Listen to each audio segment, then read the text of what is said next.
This is the Cover 3 Tailgate.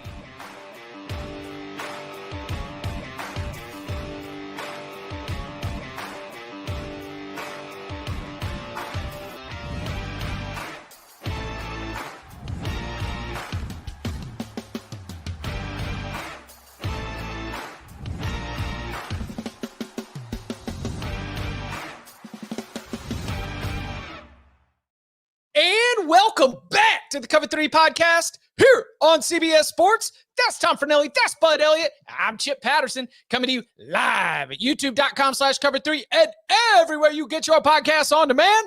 Thanks for hanging out. Smash that subscribe, smash that like, and come and join us in the chat, aka the Cover 3 Tailgate, where we are getting interactive here on a Thursday. We are opening up the big old bag of mail, trying to clean this thing on out before we get started with the season. Because, gosh, is there anything that happens on Thursdays during the season? Is there anything? No, I'm sure there's nothing. We picked these locks. Come on. So Thursday mailbags are going to soon be pushed to the side. So we got to make sure we get that. If you go leave us a 5-star review, and in that review, you put your question, we will try to tackle it in a future mailbag episode. As always, we love those of you who jump in immediately. I mean, early. The link goes live. You're starting the conversation. And Preston, more than 2 hours. Preston's here a lot. Great member of the tailgate. He's got his own koozie at this point. Preston jumped in more than 2 hours before the show started and said, with the NFL eyeing an 18th game, do you ever see college football expanding its regular season as well? I don't know if they'll expand the regular season overall. I do think they're going to expand their conference schedules. I think that is very much in the works, that the larger these leagues get, the more games they're going to want to play, because you're paying for all these teams, and you're paying for them not because their game against Central Michigan does advertising numbers. You're paying for them because you want to see them playing each other. And I think so. I know there's been some talk about the SEC expanding to 9. I've been pushing for 10 games forever for everybody. Hell, I've been pushing for 12 games forever for everybody. But I do think you're going to start seeing that. As far as playing more than 12 regular season games, I don't know, because now if you can play 16 games in a season if you win the title, if you start 17. Off as an at-large, you start 17? Off in the first round, it is 17 games from start to finish. Yeah, but do you win does that include a conference champ? Okay. If you lose the conference championship game and get kicked into the first round, then yes, you are. So that's a lot of games for these guys to be playing. I don't think we're really going to expand the number of regular season games, but I do think if you go more conference games, maybe you expand the playoff more, right? Because you're going to have less interconnectivity between conferences, so you're kind of going to have to wait until the postseason in some ways, as a result of playing more conference games, to figure out who's actually better than who. To Mark for can Spectrum Bud stop looking at his odds screen for 5 seconds? I'm not actually looking at his odds screen. I just had a big spider on me that I had to get off and knock down a big spider web before the show started. So I am looking at our rundown today on this screen over here and looking at this CBS 134 thing that we're talking about in a little bit. The big bad spider. Hey, listen. The darting eyes will come on Thursdays in a month. Yeah, I'm not odd screening. I do not live bet during the off season during the show. Right. It is when all of a sudden no problem. Season when the limits go up and the lights start flashing red and green all across his odds board. Then you're absolutely right with your prediction there. I would like to see the calendar expanded. And I think that the way that this season, the 2024 season, falls, just with the unique set of Saturdays, seeing 2 off weeks in the schedule makes me a fan of that being the case. I think that it provides there to be a little bit more, it's a little bit more even in terms of the different ways schedules break. Because how many times have we been going through in previous years, guys, this team's playing 8 games in a row without a break, and especially when we consider the fact that might be the fortune of a team that wants to be in the college football playoff, I would like to see us being able to find a way, whether that is, starting on week 0, or whether that is pushing things a little bit deeper. I mean, we have already started to compromise the calendar with playoff games starting on Army-Navy Day. I mean, we've protected the time window, but it is not a protected day the way that it was for a very long time. So I think that, especially looking at the lessons from 2024, I think I would like to see the calendar expanded. I don't think I want to see the regular season expanded beyond the 12 games. Agree. And then the playoff expansion feels inevitable. I don't know when, but 14, 16. 16. Thamel yesterday on ESPN surprisingly said that he thought conference championship games were just going to go away. I was like, I personally don't, because they make so much money on them in these current contracts, but maybe that's just something they'll consider in the future contract. Oh man, I can't wait to go back to the days of split conference champions. 3 teams like, woo, we won the league, boys. Coaches love it. I mean, coaches love it because then they get they get their contract incentives. Yeah, we won. Hey, we won too. Cool. Hey, listen, Doug Marrone was a conference champion with the Syracuse Orange. They might have had a 5-3 league schedule. Might have been 6-2. Don't come for me, Syracuse fans. But there was one year or a couple years. Yeah. Syracuse was a part of a 3-way tie for a Big East title back in the day. So yeah, I think that we will see. And to, I keep going back to what, our all-powerful overlord. I need to come up with a good nickname for him. The all-powerful Tony Petitti. Does that ring flow? The all-powerful Tony Petitti. They said, "Hey, so what's your concern about the playoffs?" Do you remember what he said about concern about the playoffs? No. He said, "All I'm concerned about is making sure that our games at the end of the season have the most significance of anything else." Like there is value to each of these individual conferences for their conference championship game and for their conference games to be the thing and the attraction, the primary entertainment property on a Saturday. And so, yeah, I don't see conference championship games going away as well. And I think that when I heard that, it was a nice reminder that, not everybody in this business, even at the highest levels, is really that concerned about the college football playoff. All right, Petitti now has a conference title game that probably should be a hell of a lot better than it was. I mean, like, I can say this now because they've changed it, but the Big Ten title game, for the vast majority of instances, was pretty much unwatchable. Like, it was just a splattering. I thought it was great. I mean, the favorite always won, usually by a huge amount. Sometimes no. Listen, there's a difference between a huge amount on the scoreboard and a difference in the competition. Now, did I ever think Iowa was going to score? No. But Michigan only got like 230 yards in that game. Yeah, but intentionally. It was like waiting to kill a turtle, right? You just sit around until it finally sticks its neck out and you chop it off, right? I mean, it's... I will say, like, Michigan has destroyed the last 3 years they were in the game. They crushed Iowa twice. They beat up on Purdue. But, like, Ohio State struggled with Northwestern. They struggled with Wisconsin. They beat up on Northwestern the first time, but then they struggled with Wisconsin again.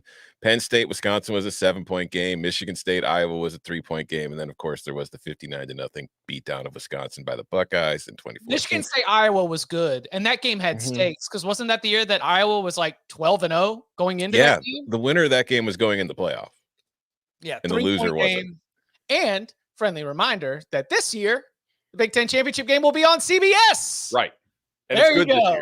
Live from have 2 good teams, not just one. Yeah, that's right. Illinois, Northwestern, back-to-back weeks. The crowd goes nuts. I don't see conference championship games going anyway. But Preston, I appreciate the conversation. I do think that we will have some form of expansion in terms of maybe the calendar or the playoff bracket. But 12 games, I think, is about where we are at. My favorite Big Ten championship will always be Wisconsin running that jet sweep with Melvin Gordon 85 times and putting up 70 on Nebraska. It was just like they were doing it every freaking play, and Nebraska never stopped it once. I have something to admit. I went on a Taylor Martinez rabbit hole earlier this week. Somebody posted a clip of, one of the scheme Twitter accounts was posting a clip of some of that old quarterback run game that Nebraska was running, which, talk about another flash. Sean Watson was the offensive coordinator for that Nebraska team. And I went through and sort of followed that whole T-Magic run. It was a special time for Nebraska football. Like was Nebraska at Iowa State, top 10 Nebraska, Iowa State with Paul Rhodes trying to be a giant killer, comes down to overtime. Iowa State goes for 2 and the win instead of the kick and the tie. Like, is that college football? The top 10 team on the road, hostile environment, plucky underdog, big fourth quarter comeback to force overtime. I was like, that's a good college football game. If I was to crystallize a few spots, those are one of the scenarios that I would say make me really love college football on the Saturdays. The streets will never forget T-Magic. They will never forget T-Magic. Bud mentioned it just earlier as he was getting his screen set, because those of you who checked us out on CBS Sports Network, we appreciate it. And we did mention that we had filled out our ballots for the preseason CBS Sports 134. And they are, as of about 30 minutes ago, thank you, Jack, live on CBSSports.com and the CBS Sports app. And right now, we've got number 1, Georgia, 2, Ohio State, 3, Oregon, 4, Texas, 5, Alabama. Ole Miss checks in at 6, Penn State at 7, Notre Dame at 8, Michigan at 9, Utah at 10. Stopping right there. Any questions or qualms with the rankings? You didn't say Illinois? Well, we didn't say LSU. That was one thing that stood out to me because we discussed on CBS Sports Network, LSU was a team that we thought was one of the hardest to rank.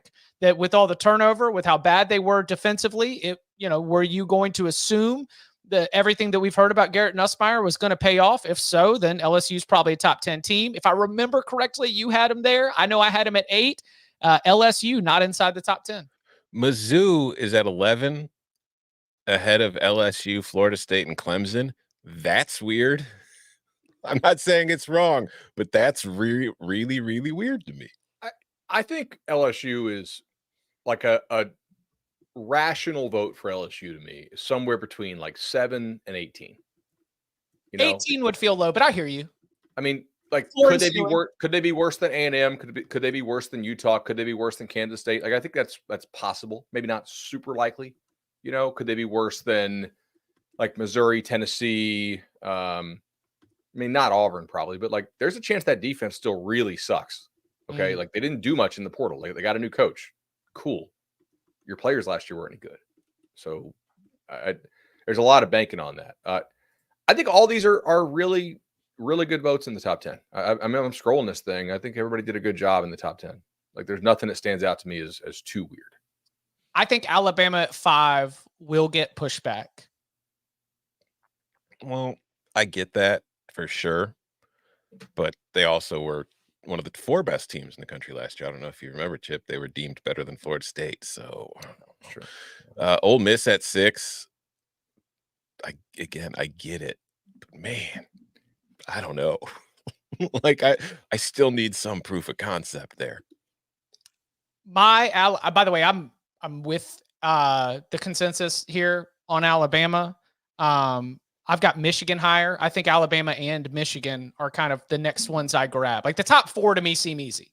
You got Georgia and Ohio State, you got Texas and Oregon, and then I have Alabama and Michigan kind of as that next tier before I go to the I don't know. Like, these teams are all really good. You can go ahead and grab one of them.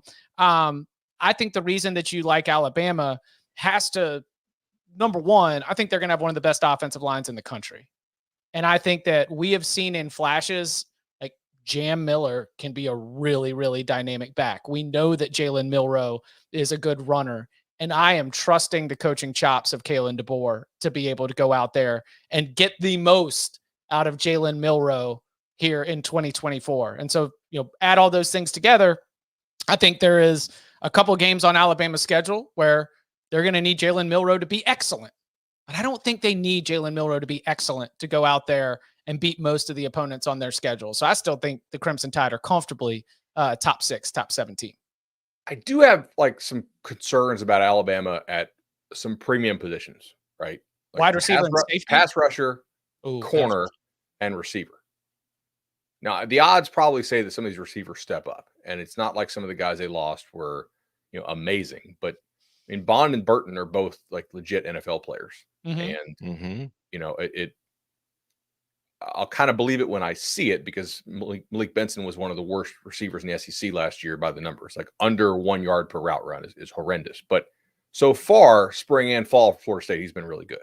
So, I mean, that is a lot of talent, at least, to lose off a receiving core. I think it's fair. I mean, I don't know. I would have Bama somewhere between like 5 and 9-ish. I'd have him at 32. No. How about the biggest jump from the end of last year? And this is not a fall, but the biggest jump from the end of last season. And this is within the top like 60 or so. It can get a little wonky when you're looking at ranking teams outside of the top 70. But from the top half of the rankings, the biggest jump from the end of last year to this preseason ranking was the Miami Hurricanes. They move up 31 spots from where they finished a year ago. Obviously, a lot of that comes from top 10 transfer class, Cam Ward, Sam Brown, Damian Martinez, highlighting that group, a young core that is still very much together.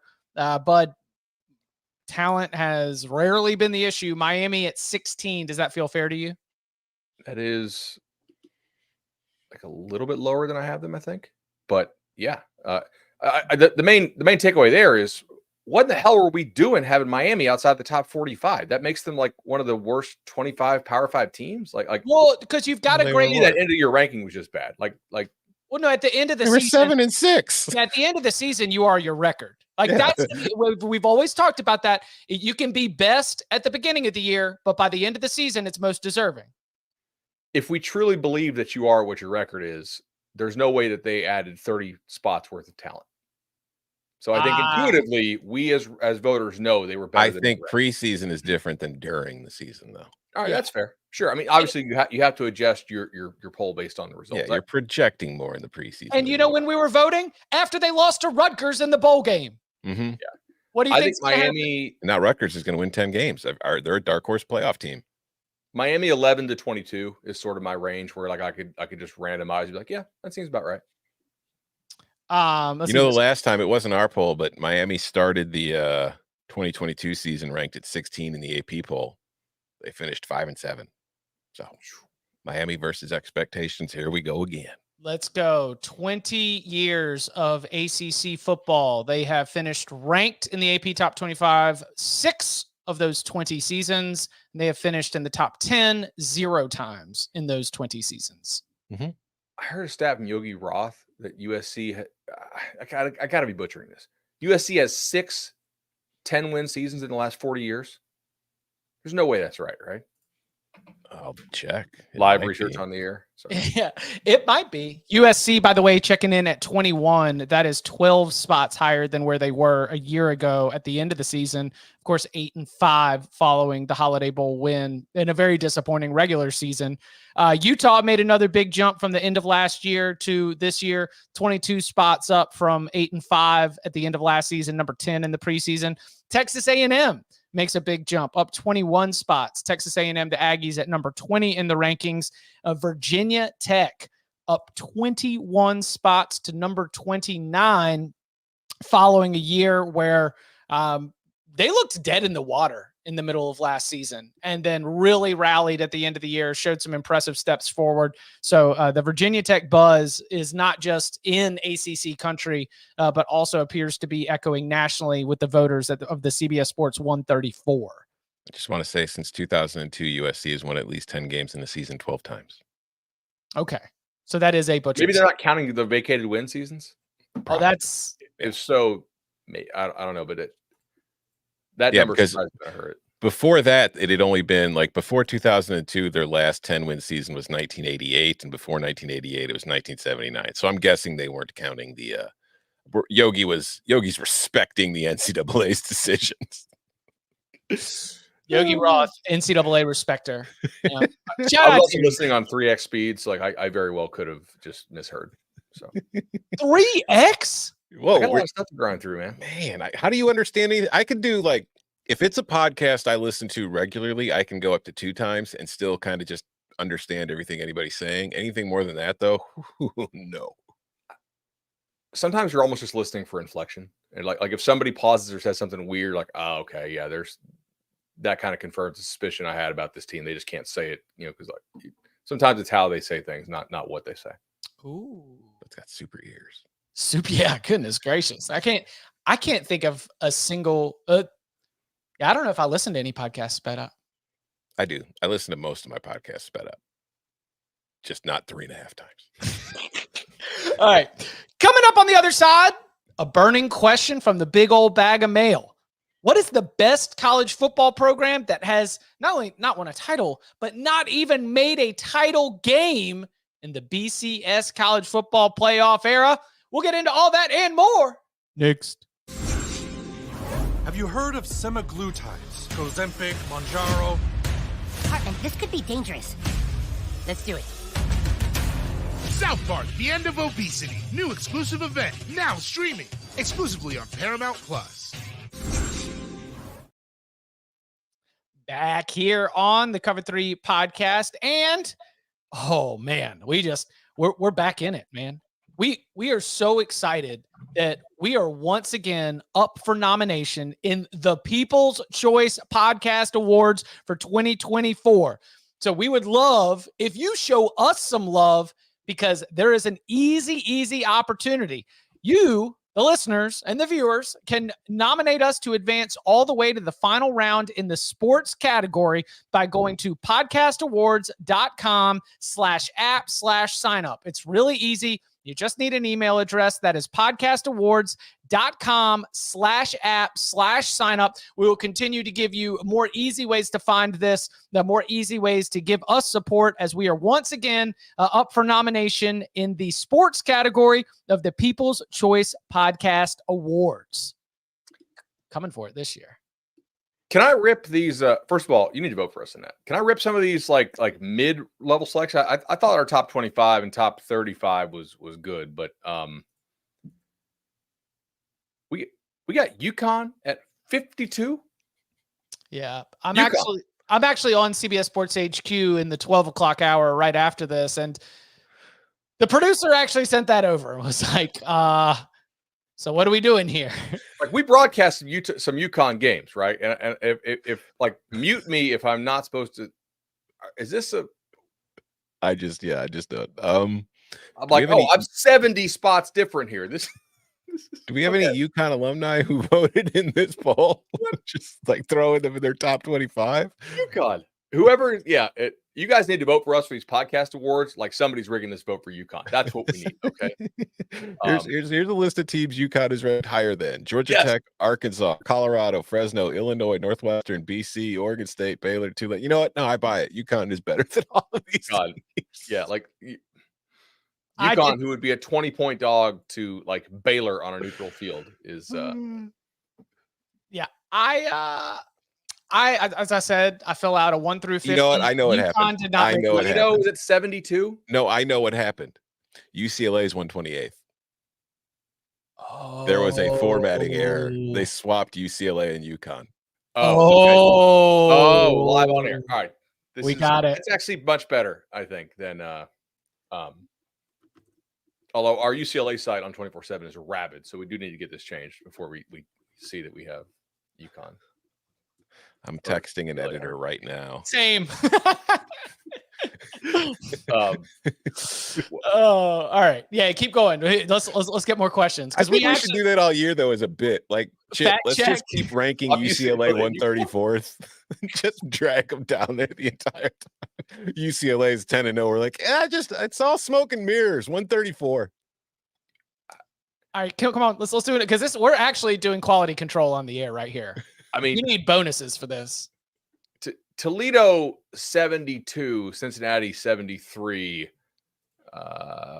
Pitt 77. I would confidently lay Cincinnati over Toledo, like no questions asked.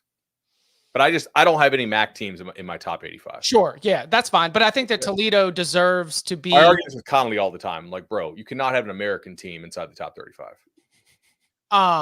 Oh, by the way, speaking of UCLA, did you see this T-shirt our guy Deshaun Foster wore for the opening of camp? It was great. No, it was awesome. It was a T-shirt made off of his opening statement from Media Days, and it just said, "We're in LA."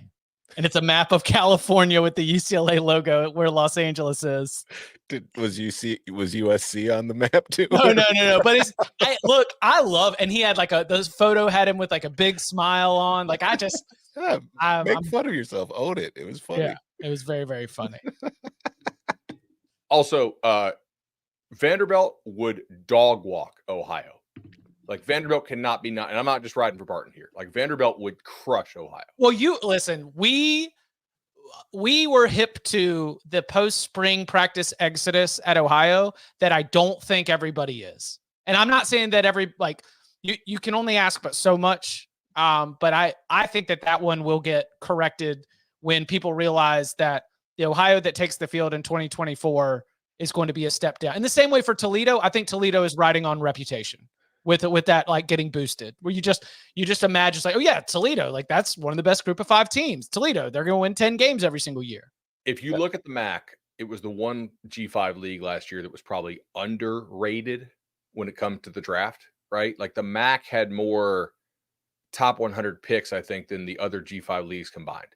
MAC rules. So if you were a standout in the Mountain West, Sun Belt, or American, you got plucked in the prior offseason. I think for some reason people underrated the MAC to such an extent where like some talent actually stayed. And then obviously, Saban said on the draft show that they were trying to, or they were hopeful that Toledo corner would jump in the portal. But now I don't think that's happened. I think like the good players in the MAC got picked. All this Ohio talk reminds me that I have to, especially because we've seen it the last few days, I got to release my wagon watch list for 2024. Ooh.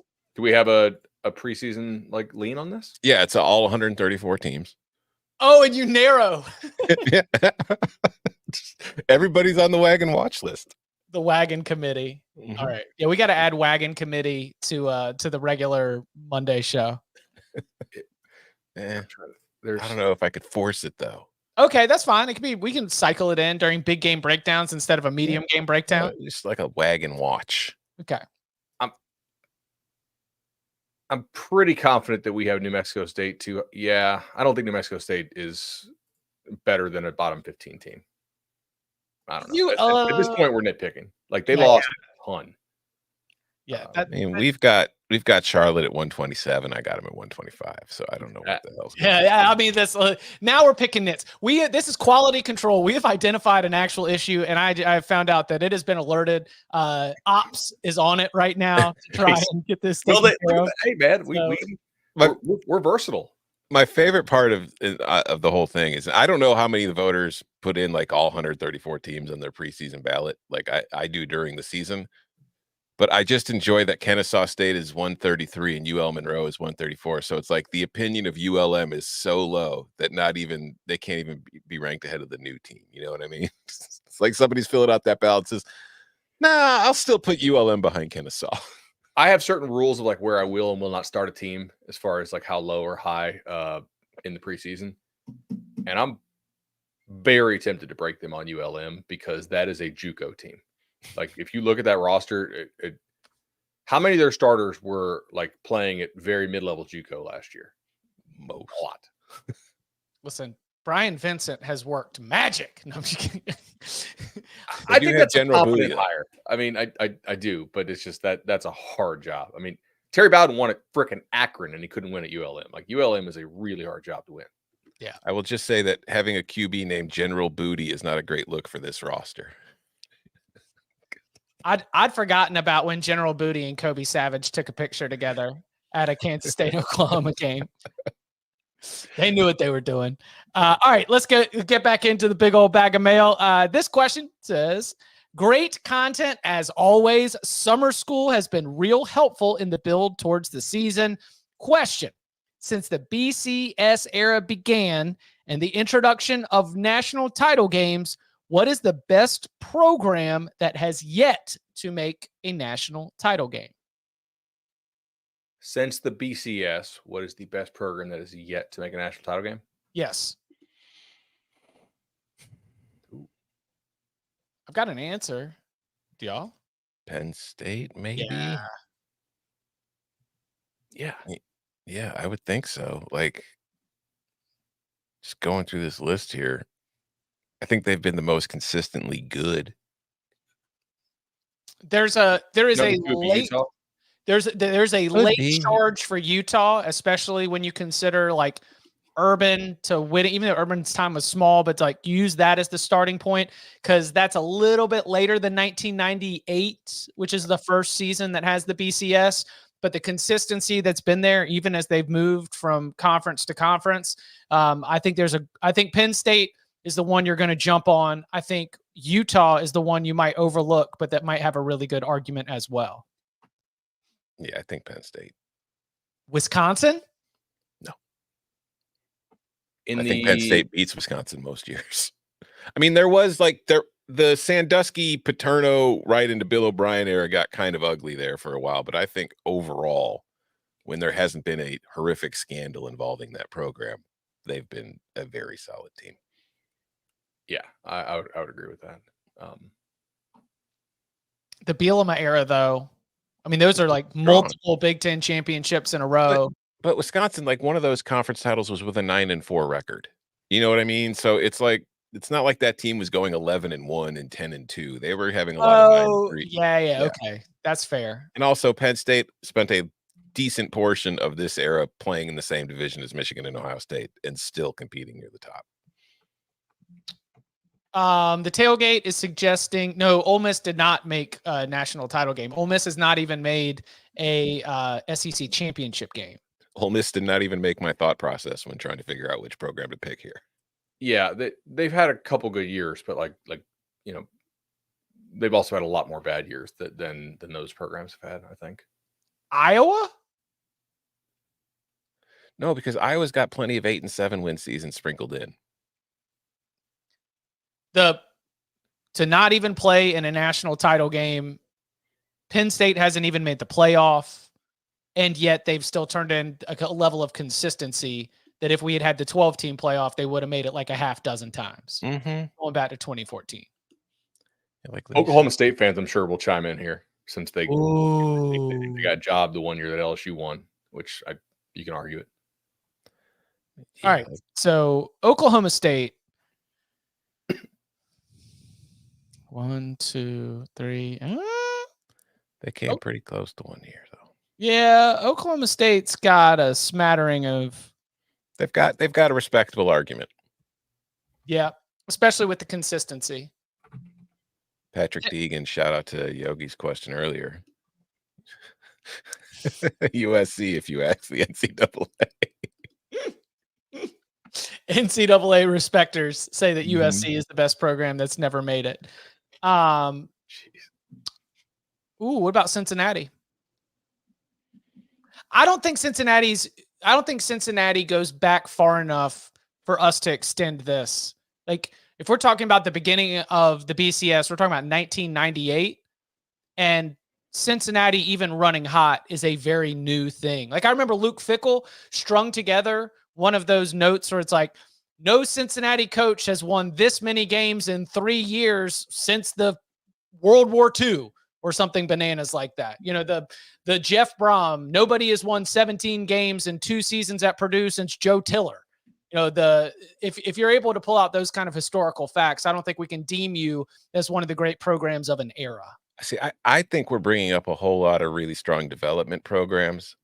I'm trying to think of like teams that have the talent to win a national title who haven't reached it. And I feel like Penn State wins that argument and they run away. That's a great way to put a button on it. We'll go with Penn State as our answer.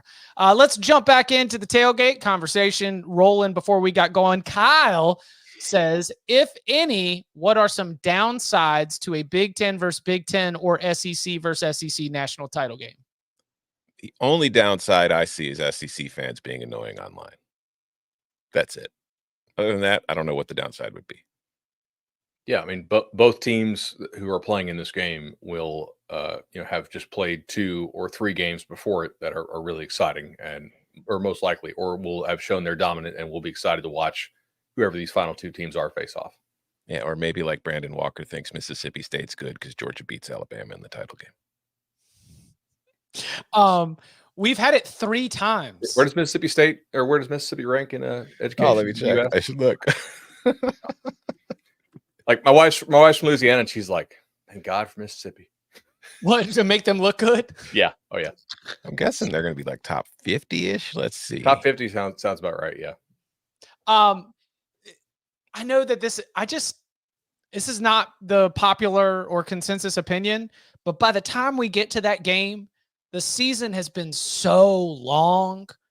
Whether it was LSU, Alabama, or LSU, Alabama felt unique, but whether it was Alabama, Georgia in 17 or Alabama, Georgia again in 21, it felt like it was Alabama playing Georgia. Mm-hmm. I mean, is that the, it didn't feel to me like it was SEC versus SEC because of the path that each of these teams had taken to get there. I mean, the Alabama, Georgia game in 21 was even a rematch of the SEC title game. Mm-hmm. I mean, it was like these two heavyweights were standing on their own. It was a boxing match. It wasn't team competition. Like so I don't see any downside, because if you've made it to the national title game, then you've proven yourself as an individual. You're not carrying the banner for a conference, especially now that we're in the expanded playoff era. Mississippi State is 71st, by the way, in the CBS Sports 134. So lower than I thought. 71st? Mm-hmm. Subpar FBS team. Interesting. Do you think that we will see an SEC versus SEC or a Big Ten versus Big Ten this year? Yeah, I think there's always going to be a very good chance that you're going to see an SEC versus SEC or Big Ten, because half the field is going to be made up of SEC and Big Ten teams. Yeah, 10 of the 12 in the CBS Sports 1/3. 10 of the top 12 in the CBS Sports 134 SEC or Big Ten teams. Mm-hmm. So I think the outlier seasons are going to be the ones where the ACC and the Big 12 team makes it to the title game. Yeah. All right, let's go. Let's keep it with the tailgate. Bud, we got one for you. The other day, Bud mentioned how some positions are more difficult to scout out of high school. Can you roughly rank the positions from easiest to hardest when it comes to scouting or projecting from high school to college?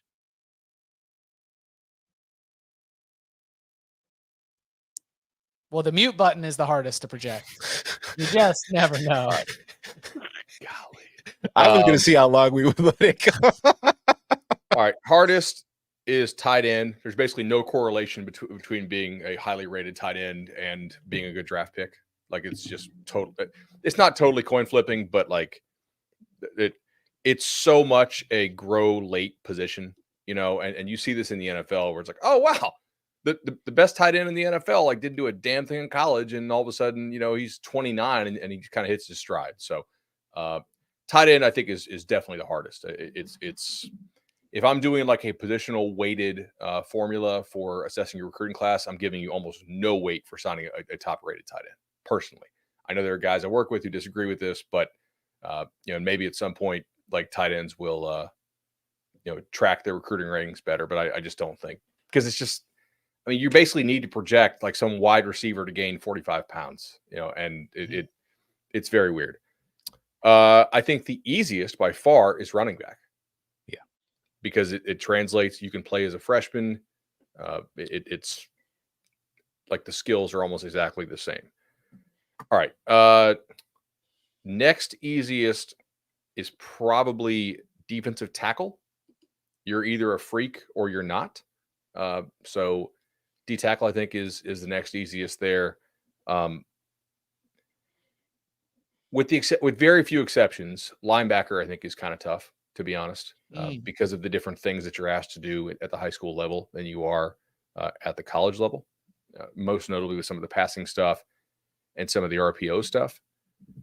I think offensive line is pretty difficult because, again, much like tight end, it's a grow later position.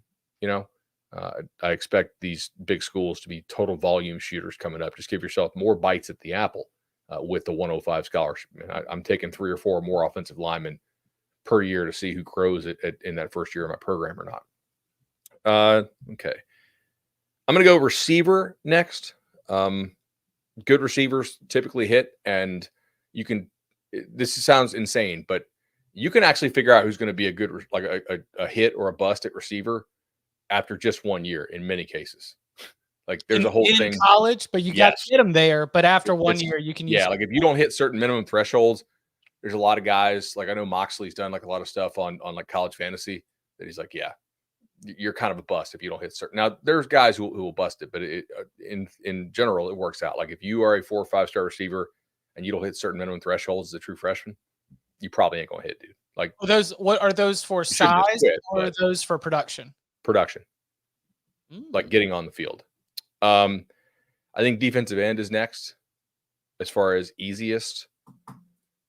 Then I would go probably DB because, like, I mean, with 7-on-7, DB's gotten a hell of a lot easier because we can see these guys cover in space more. It used to be with high school with how much, like wing T and wishbone and all this like veer stuff. You weren't really seeing a lot of coverage reps, but now that's certainly easier than it was. I don't know. It's just kind of off the cuff if I had to. No. I like that. That's good stuff. The quarterback. Yeah, I think quarterback is somewhere between DB and offensive lineman. In terms of the it's easier. I think quarterback is harder than DB, but slightly easier than offensive lineman. Nice. Love that. All right. Coming up on the other side, we roll on with more from the big old bag of mail and the tailgate, including what would you prefer as a college football fan? A group of 5 playoff or some of the mid-tier bowl games? We'll get into all that and more next. Never before seen matches and new rivalries unlocked. Trust me, we're just getting started. The Summer Cup is here. Let these games begin.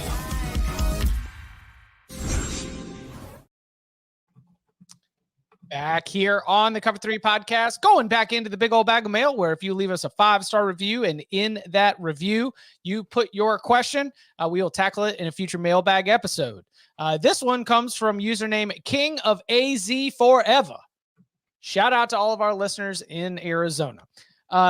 King of AZ says, love the pod. Discovered it after seeing Chip on the early edge about a year ago. Thank you, King. I'll be on the early edge is on CBS Sports Network today. I'll be on at 2:00. We're doing some college football futures, so come and hang out. Now it's in my weekly rotation and helps make my nights at the warehouse go by faster. Stay in school, kids. Question: how would a group of 5 college football playoff go right now with 8 teams, 5 conference winners with the best overall record receiving a bye? Would that be better than otherwise meaningless bowl games? So if you had an 8-team group of 5 playoff instead of some of the mid-tier bowl games, would you, as a fan, would you enjoy that more? In a vacuum, yeah. But these kids are all going to be hitting the portal. Like nobody's going to be sticking around to be the G5 champion. You know what I mean? So I don't know that the games would look any different than a bowl game. So I guess you would add stakes on the surface by calling them playoff games. But I mean, yeah, I don't know. I don't really think you'd see much of a difference. Maybe television ratings would see a spike because of the word playoff. You'd also be losing your best coaches. Mm-hmm. I mean, I'm sorry, but you only get so many shots at these big jobs. If you are, like if you're Jeff Traylor at UTSA, okay, and Baylor comes calling, are you really sticking to coaching in the G5 playoff? I don't think so, man. I might for Baylor. If Florida opens and they come calling for John Summerall at Tulane, like I don't think that you're going to stay, just as these players don't stay. I think the coaches would bounce too. I'm not pushing back. I think the point is there, but I was thinking, at least for context, we are not seeing as many of the traditional hire the hot G5 hires anymore. That is true. So are you saying that like winning the G5 playoff would be the one thing that coach needs to get the big power job? Maybe for John Summerall, at Tulane. It's maybe for Spencer Danielson at Boise State. Maybe for Sean Clark at App State. Maybe. I mean, I think I would say, like, assuming full strength, which you can't do, but assuming full strength, I think the G5 playoff, as far as an unpredictability and entertainment factor, would be better than the main playoff because anybody could win that thing. we do have a few bowl games, and there's not many of them, but off the top of my head, I think the Cure Bowl will often feature the number one or number two team from the Sun Belt against the number one or number two team from the MAC. It Does that typically sound rates right? highly in my bowl rankings, yeah. And it's usually a really fun matchup where that is like, if I could get 4 of those, or maybe if we resorted the bowl bids so that some of these bowl games featured those matchups, that would be a whole lot of fun. But unfortunately, when we live in the real world of the transfer portal and the coaching carousel, it does seem like the Group of 5 playoff might lack a little bit of teeth. But if they held it, put every single game on campus until the championship. And we will host it on the Cover 3 YouTube channel. Gladly. All the games. Gladly. You've never seen coverage like, no, I mean, I'm being very serious. You will have never seen coverage like what we can provide for your Group of 5 playoff. We're not coming for you, bowl season. Look, bowl season, I know you got a job to do. We're not coming for you. We respect you. The operatives have been unleashed. The ops. Duck and cover, boys. All right, let's go with this one. Noah got in at 9:42 a.m. Eastern time. We appreciate you, Noah. Parking lot was open. You jumped in the tailgate. Every year, there are surprises and disappointments. That's true. Yeah, and great words of wisdom from Noah. Between the hyped new QBs, and he mentions Nico Iamaleava, Garrett Nussmeier, Avery Johnson, Jackson Arnold, and Miller Moss. Those are 1, 2, 3, 4. Those are 5 quarterbacks he mentioned. Who is most likely to be a Heisman candidate and who is most likely to be a bust? So we got 5 quarterbacks that are getting a lot of attention as they take over as the new full-time starter at Tennessee, at LSU, at Kansas State, at Oklahoma, and at USC. We got to pick one as a Heisman candidate, one to be a bust. I'll go with Nico for Heisman because you have the combination of he's going to be playing in an offense that helps him put up stats, and he's going to be playing on a team that's probably going to be in the playoff conversation most of the year, and those 2 things will certainly help. Bust, it's going to be an unpopular opinion. I'm going to go with Avery Johnson. Well, and that's where it might not be him as a bust. It might be that the team is replacing NFL offensive linemen and an offensive coordinator who did a great job of like being creative and setting him up for success. And it's also the fact that I don't fully buy into him as a passer yet. So I don't know what kind of like numbers he's really going to put up in that offense this year. So it's hard. Yeah. So yeah, when I say bust, I don't mean he sucks. I just say bust is in being one of the better quarterbacks in the country this year. I will go trying to be different than Tom's picks. I agree on the Nico thing. They've priced it correctly. Like you no longer get a quarterback in that system just at crazy numbers. I'll go Nuss as the hit, although I definitely wanted to pick Avery. I think both those are next on my list. And I'll go Moss as the bust if I have to.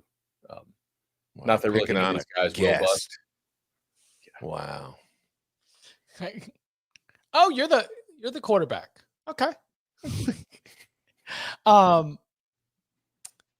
Jackson Arnold did win the Heisman Trophy in college football 25.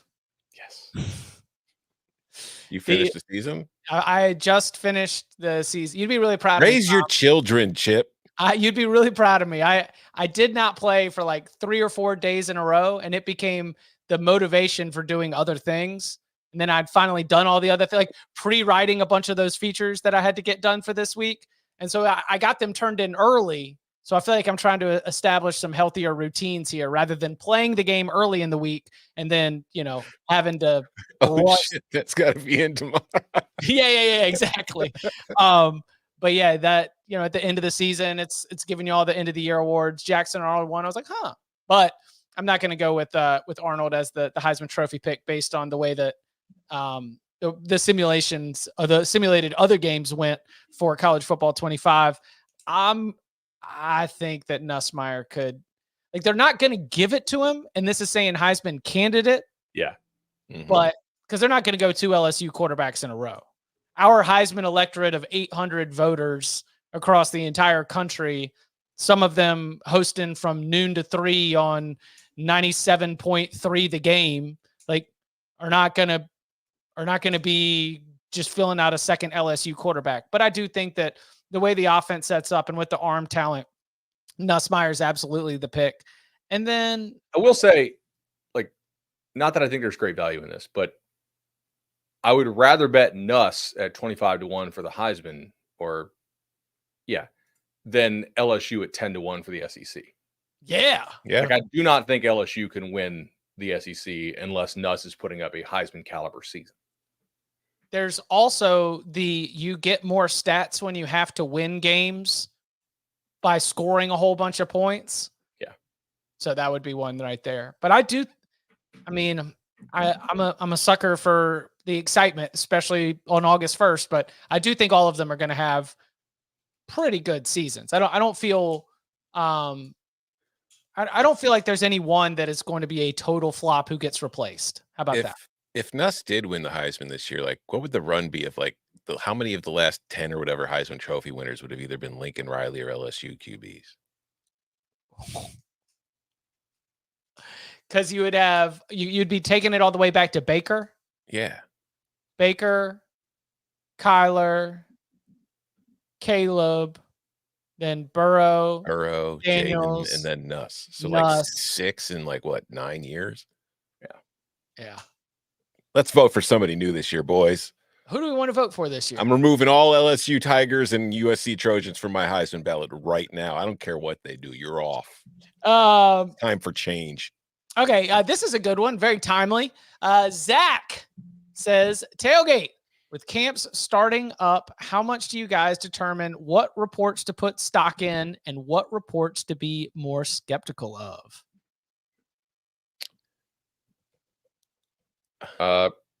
Fully ignore the fastest team, strongest team, any of that kind of stuff that's out there. I mean, I think I've counted like 8 or 9 teams so far. They're the fastest and strongest they've ever been. It's awesome. Strong skepticism. If a team lost a good player, they had a guy ready to step up for him. That guy goes down. And then they start giving positive quotes and hype about the replacement to the replacement. Mm-hmm. Overwhelming odds are that guy's a massive drop-off because most teams have 3 guys at a spot that can actually play, from last year's leftover team. Really skeptical anytime a quote is given to where it's the only quote you could give unless you're a total asshole of a teammate, right? Like, which is a lot of quotes, actually. I just ignore a lot of them because I just don't think they're just lip service and kind of PR, in my opinion. So those are the ones I try to ignore. Like, teammates don't dog teammates now. Coaches very rarely are like, yeah, this guy can't really play. We're screwed on the record. So I don't think a lot of them are really worth a whole lot. One of my things is, and it's hard to do unless you're paying close attention, but like when a coach brings up a guy unprompted to talk about how well he's doing, that's usually a good sign. Like you'll ask him a question about, some player, and then he'll just say blah, blah, blah. And then he just starts talking about somebody else. It's like, okay, that's worth making a note of. So-and-so's really emerged as a good leader for us. Like those sorts of comments where they're not being mentioned. And I mean, those typically, you don't always get good answers, but we're really good at asking questions, guys. We offered that to a couple coaches, like who in that room is standing out to you right now? And wherever their brain pulls for that answer is often something that's very interesting. I like when, and I don't think that I've got a standard takeaway without knowing the situation of the context, but I like when there's a guy who maybe the fans are buzzing about and the coach isn't ready to feed the hype, but instead is challenging the player with his quotes. Because oftentimes to me, that means the coach actually has even higher expectations of what they can do, and he's trying to pump the brakes because he knows that especially at this point in the season, he needs that person to be like, have a little bit of an edge to him, he's got a few more things that he can work on, but, we're really pleased with his progress. And, we think that he can accomplish great things this season. Those ones are always like, okay, he wouldn't say that if he thought that the player was not capable of taking the next step. I like when coaches challenge good players with some of their comments after some of these camp practices. Also, if you are following your local beat writer, your local 24/7 sports guy, and he's been covering it for a while, or she's been covering it for a while, you probably know by reading between the lines of those reports. If you're like, some schools allow practice access, but you're not allowed to report on injuries. If a guy's constantly being left out of a practice report, he's hurt or suspended secretly. Like, if he's a good player, like, those guys don't go 5-6 practices in a row without being mentioned. Like, that just doesn't make sense. So kind of, if you're just reading on the, I didn't see this guy mentioned again and again, there's probably something going on there. So you can generally, if you're following your team specifically, I bet you guys have better intuition than you think you do. Some of our 24/7 writers do this thing on the message boards called VIP notes from practice that you get to read and nobody else gets to see. Shout out And if Jeremy. you're not signed up as a VIP subscriber for your favorite team's 24/7 sports site, you are not experiencing the full college football opportunity that awaits you. Just a quick click, a few little typing keys, and you can be there and you can be a part of it, getting access to all that good information. And I saw somebody in the tailgate mention it. Let's see if this is the right one. Oh, no, not that one. Since it's time, Chip, just label them, Chip. Come on. Players that are making a buzz. Camp buzz. Camp buzz. Camp buzz. Talking about players that are buzzing. That's right. It took Chip 6 months to write that song. That's right. Next week, we'll have some camp buzz for you. So don't worry. We'll be, as we're getting it in from our boots on the ground all across the country, thanks to our partners at 24/7 Sports, we'll be bringing you camp buzz definitely on Thursdays, because, that's when we're going to be, still going through camp buzz, going through some of these mailbag questions. Next week on Monday and Wednesday, it is the ACC win totals. And buddy, we clear your schedules. We got to do 9 teams on one of these days and 8 teams on the other. Whew, that's a lot of counting them up. But we're here to do it for you. So Camp Buzz will definitely be a big segment next Thursday. Any big developments, injuries, or otherwise, we'll, of course, tackle at the very top of any of these win totals shows. But next week is ACC win totals weeks. So come and join us. And you can follow him on Twitter at Tom Fornelli. You can follow him at Bud Elliott 3. You can follow me at Chip_Patterson. Gentlemen, thank you very much. Go Bears. Texans suck. Have a good weekend.